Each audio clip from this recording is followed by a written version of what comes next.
title for this class emerged about 3 days ago, maybe longer. And I don't remember the whole thing, but it's basically medication versus meditation. And I want to talk about that. I'm not even sure what to say about it, except to go to a very simple line that Rudy gave us decades and decades ago, which was, if you have a headache, take an aspirin. It's before Tylenol, etc. But I liked that. It was like, don't think you have to meditate yourself out of a headache. Take a drink, a little aspirin, your headache will go away. And it kind of speaks to me about the fantasies and the unrealities, perhaps, that we all have about the magical aspect of the meditative experience. We're all, I think, trying to get somewhere or away from something, toward it or away. We're trying to get toward peace and happiness and comfort and joy, and away from suffering and discomfort and displeasure and all the other things that go on in life. We're all trying to do that in whatever way we can figure out. And one of the biggest detractors of the meditative life, and it's becoming much more popular in the whole Western culture, is stress relief and anxiety relief through mindfulness and meditation and all these different practices. And a lot of people are trying to teach you how to do it and trying to teach you in a way that there's a goal. And if you can get to that goal, you're doing a good job. You get an A plus. If you can't get to that goal, you're not working hard enough. You're a failure. You're not learning it properly. But it really sets us up for, especially in the trajectory of a real life, a kind of failure scenario. That we get to a certain point in our lives where we cannot necessarily, through our own power, through our own meditative surrender, through our own growth and development and achievement and whatever all the things are that one wants to get to, we can't do it. Now, there are those people who are announced as enlightened, awakened, non-dualistic, the I amness of certain people, and I certainly owned that for a long time. And I don't want to dismiss it, because I think it's a state of being that one can get to. But the reality is, most people, most lives are bettered by meditation. They are helped. Breathing, calming, centering, going inward rather than trying to get all of your solutions from the outer world is a good choice. It's a really big alternative. It's not an alternative that a lot of Westerners have been presented with. Mostly it's aspirin and hydrocodone or codone or whatever, all the different things that one gets in the world that try to take care of the outer. And the idea that there is a practice and there is a work that will allow you some control over the suffering of being human, like anxiety and pain and fear and all the other things that are part of the human equation. And so if our goal is to be strong enough and powerful enough to override feelings like depression and sadness and all of that, that's a great goal. But I will tell you, we're probably, in pursuing that, most people moving toward failure, because the experience of me and I wanting to have this power only works as long as there's a me and an I. And the one thing guaranteed in this human journey that we're on is that will fall away. the I and the me is impermanent. It doesn't last forever. And therefore, all of the solutions that you come to in your spiritual journey that have to do with the benefit of you are doomed to a kind of failure. But the thing that created us, whatever you want to call it or however you want to acknowledge it, kind of knows all this. It's not like it's a surprise. We human beings find a way to muddle through our lives in ways that make us feel somewhat comforted, somewhat content, for those of us who are lucky. And maybe even we have attained certain things like higher consciousness or awareness or spiritual awakening or any of those things. And they are truly capable achievements that we can all have in life. But if they're yours and you own them and you think, I have arrived at that, then there's a problem. Because that I will not be around to help you and support you unless you turn that I, and this is problematic, from a little I with a dot over it to a capital I, the I am. I don't know all that many people who have arrived at I am. I have listened to them talk. I've listened to people online. You may have listened to them as well. And it's very impressive and it's very much owned and it's quite beautiful. And I think very likely real. I think that there is a kind of place where the separate self, the ego-minded self, actually begins to dissolve and fall away. And this larger I am is. But even that will have to deal with the ultimate pain of bodily dissolution. And in a way, the greater creation of all of this told us that no matter how high up you are on the evolutionary scale, you will still be put, potentially, more than likely, on the cross. You will be on the cross as a signal to all of humanity that nothing really buys you out of the difficulty of the loss of the self and the painful disintegration of everything you know in your body and mind. We're on that weird journey. It's a really weird journey. And what do we do about it? Well, one of the things I want to talk about today is the medication route. Because, and I'm not looking for guidance from all of you or sympathy or anything like that, but I have certain diseases. I've talked about them over the course of time. The core one that's gotten me so much trouble is called neuropathic pain in my feet that comes from diabetes. It comes from also spinal degeneration. It's not comfortable. It's really awful. And there are no real cures for it, no medications. I've gone to the top specialists in New York City. They don't really know what to say. It's a horrible thing to go to a doctor who doesn't have an answer for you. I mean, they suggested try marijuana, and I'm not going to go into that right now, but I will only tell you the other thing that seems to work is a medication. Should I go into all this? I don't know, called Ativan.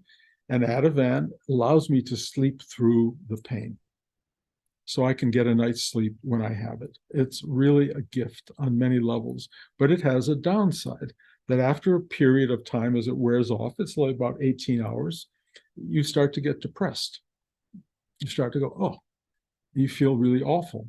And you wait for that moment where you take it again before you go to bed. And there's the positive of, at least I got a night's sleep. So in Rudy's terms, if you have a headache, take an aspirin. If you have neuropathic pain, this Ativan pill arrived and it really helped, but it has a downside, as does almost everything in human life. There are positives that go along with negatives, and we have to deal with that as part of the yin-yang, the good and evil, the light and dark of human experience. So I've been trying to get off of this pill, which proves to be very difficult. And you have to really cut it back and cut it back and cut it back. And then there are other things that start to emerge. And, and anybody who's ever been on a pill that has any kind of aspect of narcotic addiction realizes getting off it is bad. It's not easy. And I keep looking at alternatives, and my wonderful doctor provides me with these uh, store-bought supplements that you can get that are actually kind of helpful. Although she prescribed one the other day that I thought I would try, and I had one of the worst nights of my entire life. I've never had so much pain. And then last night, I thought, having gone through it the night before, it would be fine. Last night was not fine. It was horrible. So sorry, guys. I know this is all, more than you want to hear. But what happened last night, and this is really wonderful. I think I've talked about it a little bit before. I talked about having an anxiety attack once in the doctor's office, and I just started to do my practice, just breathe, and it alleviated. I have often been able to work with my neuropathic pain with my practice. I just go in and I breathe and I work.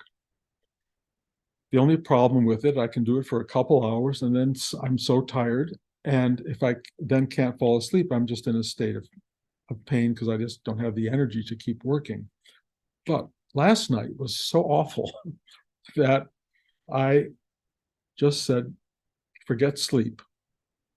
I'm just going to do the work. I'm just going to do it. And I did exactly what I did today in class for you guys. And amazing, because I didn't have any energy for the class at all. It didn't care. It just came through. It came through in my nighttime experience. I just sat down and did with myself everything I've just been doing with all of you. I worked and I worked and I opened and I surrendered and I let go. And I just kept doing it. I forgot about sleep. Sleep was no longer the issue. Just trying to be present and accepting, and in Rudy's terms, surrendering to the unbelievable pain and discomfort. It was potent. It was really, really beautiful. And what it reminded me of was that we all have choices. We can go to the medication, and I would not say don't go to medication because it has a real value. But if you have an inner practice, if you have a life inside, you have an opportunity to go to a pharmacy, if you will, in your heart and in your gut that can really help you. You can really go deep into yourself. And in Rudy's terms, and this is so brilliant, ask for help. Ask for help. When you go to a doctor and you ask for help and they can't help you, what do? You go to a neuropathic specialist and he says, what do you do? Well, do you do this to the best of your ability? And I sort of thought during the night that this may be the end of things for me because I'm very dramatic, asked Blanche. And I just thought, well, okay, take me. I am ready. I never felt more ready to take off. They didn't take me. I don't, but there was a simplicity to that. Like, okay, this is how you do it. You provide a lot of pain. You also allow me to touch the pain. You allow me to ask for help to surrender. And you provide these momentary, it's not permanent, momentary releases that are so unbelievably beautiful. And you really feel touched by this infinite source. And it's inside you. It takes work, and it doesn't just come up of its own, or maybe it does for some people. I don't know. But it just starts to arise. And then I go, thank you. And I feel it, and it helps me. And somehow or another, sleep happened after that. It took over. I don't know the ride, and I don't know why I'm supposed to be talking to you about all this, but I was told to talk to you about medication and meditation. And they are two sides of a coin. The only difference is medication is the outer self, which can be helped and in some ways assisted through a certain amount of suffering. And then there is a deeper space inside where the doctor goes, don't know what to do. I don't know what more to give you. One of my dear friends, Barbara Boster, when she was dying, and had one of the most beautiful deaths. She was really, at some point, not getting enough pain medication, and there was nothing more. They were trying to figure it out, and she would talk about they can't quite get there. And I watched her, and she was a student of Rudy's, and a truly beautiful, beautiful being. And she just breathed. She just breathed into all this. And she breathed herself into her death. And I've described her departure. I mean, Blanche's and my departure from her. I repeat it often because it's so beautiful. Because we saw her for the last time. We were all in Seattle. We had been brought to Seattle by all these forces, but they were also because she was there, and she needed us, and we needed her. And I was with her, and this teaching is with me to this minute. Her final words to me were "Toodaloo," and I have never forgotten that. And all I want in my life is to be able to go "Toodaloo" when the time comes, not to make it be this big thing, not to make it be, terrifying and full of pain. It's just a time where your work, your practice, your effort becomes something real, and it has a value. And last night in bed, I just kept saying, thank you, thank you, even though it was a lot of work.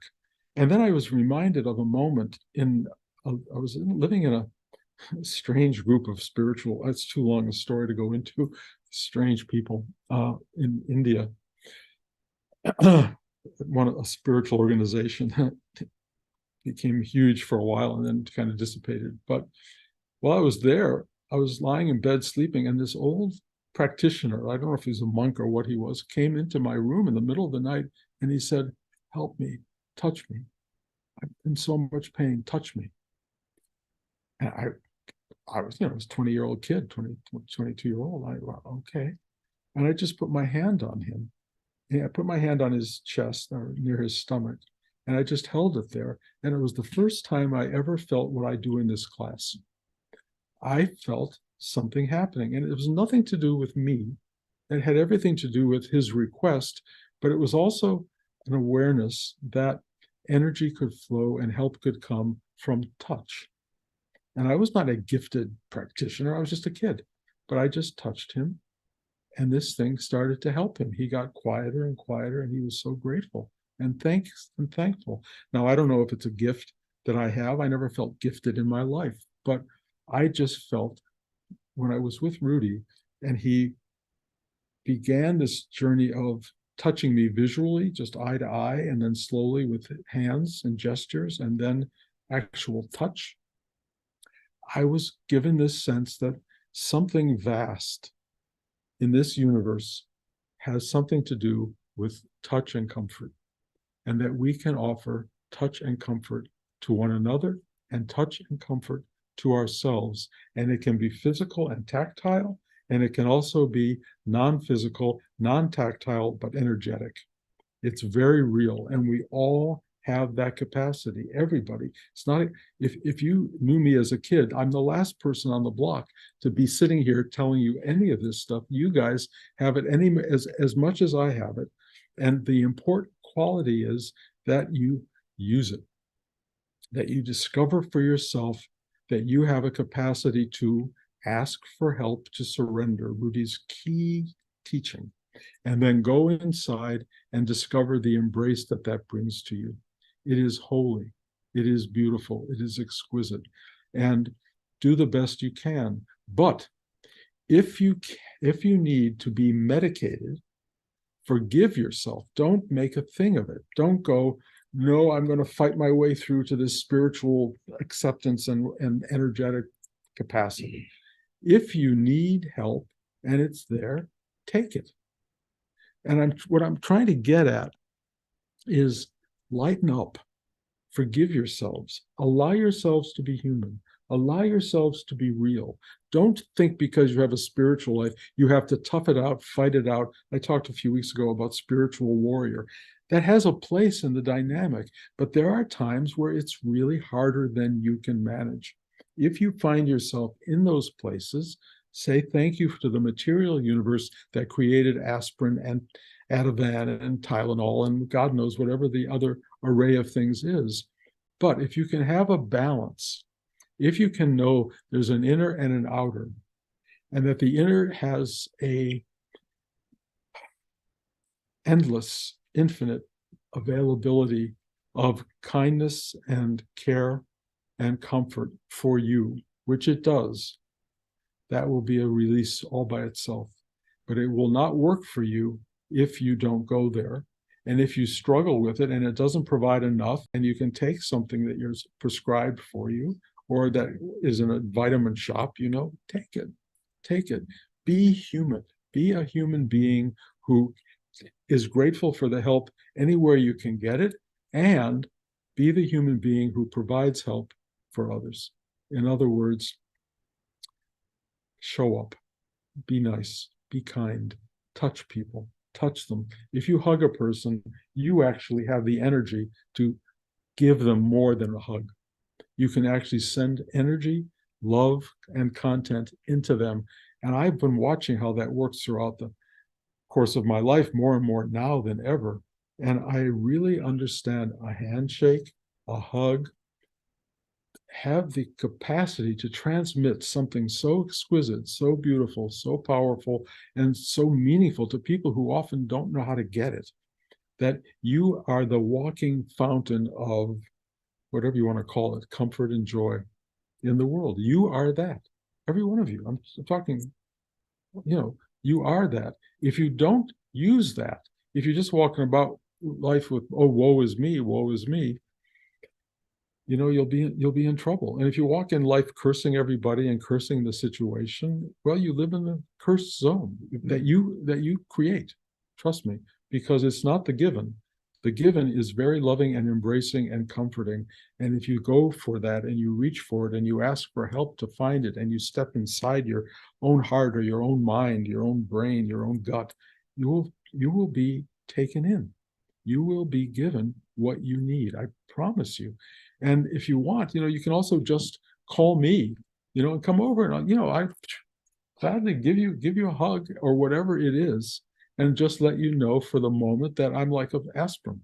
You can have a momentary, whatever it is that it takes, but you also can do that for each other. You really can do it for each other. And if you do that, I can only tell you from my simple experience, there is a great energetic something that exists that supports your entire effort to be of service to others. It absolutely treasures your participation in the journey of comfort and care for others. I'll end on this note that I kind of ended my class in Big Indian on, which is, I don't know anything anymore. My knowledge base of the particulars of the world and how it all works and the magic and the specialties and the benefits and all of that stuff, I no longer have a hold on any of that. But I do have this simple understanding that being caring and comforting and loving is a good choice. It's just a good choice.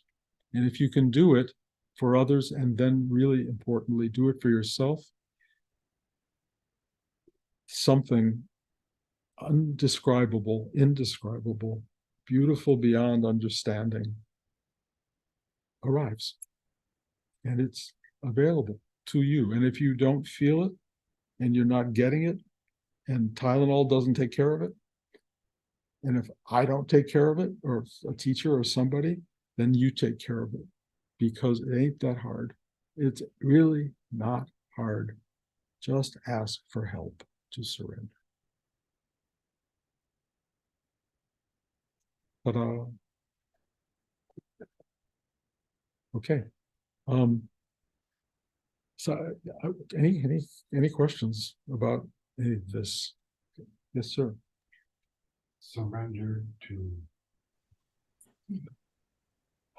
The word surrender, from the minute Rudy gave it to me, which is almost 60 years ago, has never, ever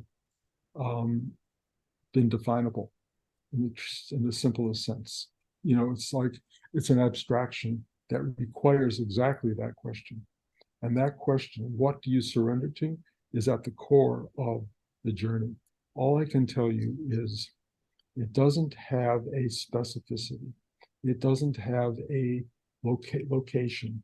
It is a kind of act internally that one does, which is the other term for surrender is acceptance. Just accept. What do you accept? This. I don't know what else to accept. And what do you surrender to? No name, no name. I mean, I love the name God for one. I happen to love that. And so I relate very much to God as both singular and plural. You know, Rudy called it the guys upstairs. You know, I love that. And so I use that in my mind. There is something going on, and I luckily have been aware of it that is vast, infinite. It seems eternal, and it happens to impact every one of us for some reason. There's not a single person here anywhere who isn't touched by it, who isn't enlivened by it, and in a way isn't created by it. So, or isn't a manifestation of it. In a way, I would say, if you want a place or a thing, I would surrender to that. But if it's a mental thing and it becomes in your mind, that's going to limit it dramatically. So I wouldn't surrender to an idea. I would surrender to no idea and see what that does. Does that help at all? Yes, thank you. Anybody else? George? Also letting go. Yeah. There's so many words for it. Yes, letting go is another of Rudy's words. Well, the what is. You connect, I mean. Leaving the I. Say again? Leaving the I. Yeah, but the trick is every conceptualization that one brings into the picture is a reinforcement of I doing it. And all I can tell you is that will get erased. And either it's erased in this lifetime, or it's erased as you leave this lifetime, or leaving this lifetime is the act of erasure, which, you know, Jacob's ladder, it's the Bardo, it's the erasing the thing you think you are or believe you were, all the things you understood, all of it has to go away. And in the, you know, Eastern theologies, that's a process, you know, and it's incredible, you know, to watch that happen. In my own brain, having gone through it at different points. But I will tell you, the better thing is let it go. Just let it go. Now is the best you can. And having arrived, having being in a place of just being with no conceptualization around it is bizarrely fascinating, you know, to not know where you are. Like, and I truly no longer know where I am. I live in the middle of nowhere. And I say that when I walk out the door, and I really believe it. I know there's something called New York somewhere, you know, and I know there's a place called the United States, but they're just these things locked in the head. Take that away. I have no idea. And it's all going away, but I'm not being left empty or placeless. I am here and now in this, whatever this is. And it is, and we're all where we are, but we're all locked into form and structure. And I am this person, this body, this history, this story, this job that I have, this thing that my parents told me when I was 2 years old. I'm all these things. No, all of that's going to go poof. And as it goes poof, you're still there, but it's not defined. It's undefined, and it's liberated from definition. It's a little strange, you know, but actually it's all pretty strange, and it's all pretty amazing at the same time. And there's a reactivity to all of it that goes, oh, mostly what you feel is like you're 2 years old, maybe 1 year old. You go, oh, you know, but we still have enough of a thing. We know how to make dinner, and we know how to go drive, and we know how to go to the store and do all those things, but it doesn't have the same contextual reality that it did for me 2 years ago. You know, it's being, just being. And we're all just being. It's just a matter of letting go of all the definitions and all the thoughts that make you think it's this or that, because they're temporary configurations. They will not last. Enough pontification. Anybody else need a clarification on this? Okay. I don't know what to make of it. And I probably say this. I don't know if I do say it, but I am going to say it. Feel free to sign off from all of this at any time. If I turn on this computer and there's nobody here and nobody comes in the room, it's not a problem. The idea in the end, honestly, is that you do it. You get there, you feel it. I don't need an audience. I don't need to tell anybody. I'm just grateful that I'm hearing some of the words myself and trying to live the life myself. That's very valuable. Feel free anytime to show up. Feel free to say enough. It's all fine with me, but I do love you guys. Thank you, thank you, thank you, thank you for coming. And onward.